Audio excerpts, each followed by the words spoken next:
London police arrest teens behind preschool ransomware attack. Ransomware groups exploit new critical flaws in GoAnywhere file transfer servers. CISA issues an urgent warning on a 2021 Windows flaw now under active attack. And Google refuses to patch Gemini's invisible prompt flaw. Users are left to defend themselves. This is Cybersecurity Today, and I'm your host, Jim Love. Two teenagers have been arrested in London after what police call a disgusting ransomware attack on a chain of preschools. The Metropolitan Police Cybercrime Unit said the two 17-year-olds were taken into custody during raids in Bishop Stortford, Herefordshire, following a September 25th report to Action Fraud, the UK's cybercrime reporting centre. Investigators say the attack targeted Kiddo International, a preschool and daycare organization with operations in the UK, US, and India. In an appalling attempt to extort money, the attackers posted the personal details of 10 children, including photos, names, home addresses, and their parents' contact information, threatening to release more if the ransom wasn't paid. The gang, calling itself the Radiant Group, published the data on its dark website, but later deleted the children's information after other cybercriminal groups condemned the act. It appears that even in the criminal underworld, many hackers drew a line, calling the use of children's data for extortion unacceptable. Kiddo welcomes the swift police action and also said it continues to support affected families. Police described the arrests as a major step forward, but said the investigation continues. It's a chilling reminder that some crimes are so vile that even other hackers refuse to look the other way. Microsoft and CISA are warning that a new critical vulnerability in GoAnywhere MFT servers is being actively exploited by ransomware operators.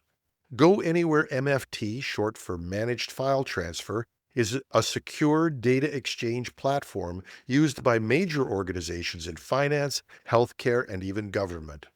When exposed to the internet, though, it has become a prime target for attackers.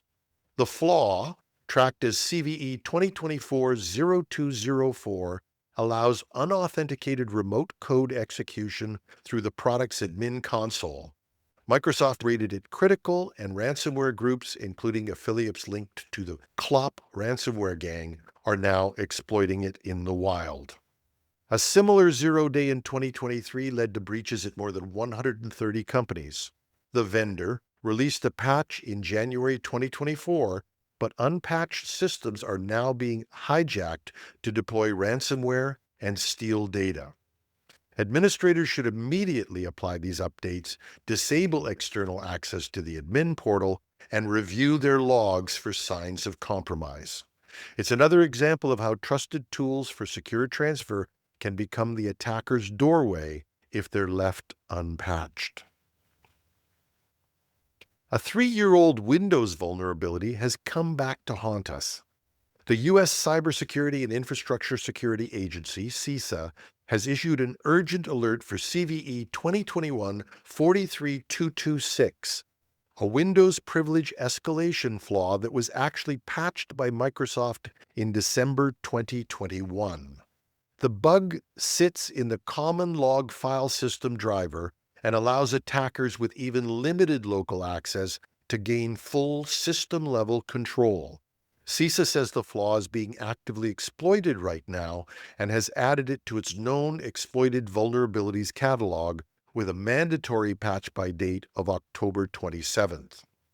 Organizations should confirm that they've put these patches in place and they're running at least the December 2021 cumulative update, KB 582.15 for Windows 11 and KB 582.23 for Windows Server 2022, and verify that those systems haven't drifted out of compliance. Researchers have discovered a new attack on Google's Gemini AI that hides malicious prompts as normal-looking text. The so-called ASCII smuggling attack embeds invisible Unicode characters into emails or web pages, and Gemini reads those hidden instructions even though humans can't see them. It's shockingly easy to exploit. Researcher Victor Markopoulos showed that A phishing email could include a prompt written in font 0, white on white, invisible to the reader, but Gemini would still obey it when asked to summarize the message. He warns that for users who have Gemini or even some other LLMs connected to their inboxes, a simple email with hidden commands can instruct the LLM to search the inbox for sensitive items or send contact details, turning a standard phishing attempt into an autonomous data extraction tool. But we have to remember that LLMs that browse the web could also stumble onto hidden payloads inside product descriptions or web text, feeding users malicious links without realizing it. And amazingly, Google says it doesn't view this as a technical flaw and has no plans to patch it.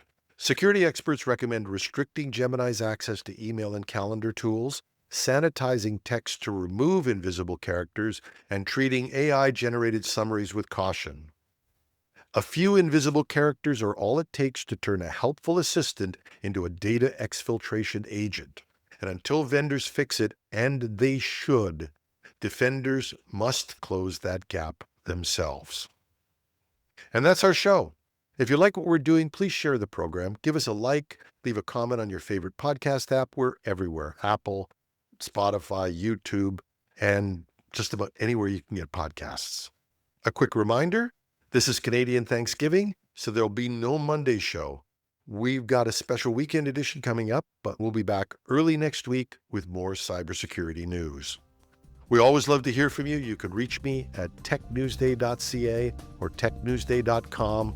Just use the Contact Us page. If you're watching on YouTube, leave a note under the video. We read every one. I'm your host, Jim Love. Thanks for listening. And if your alphabet ends with a Z, happy Thanksgiving.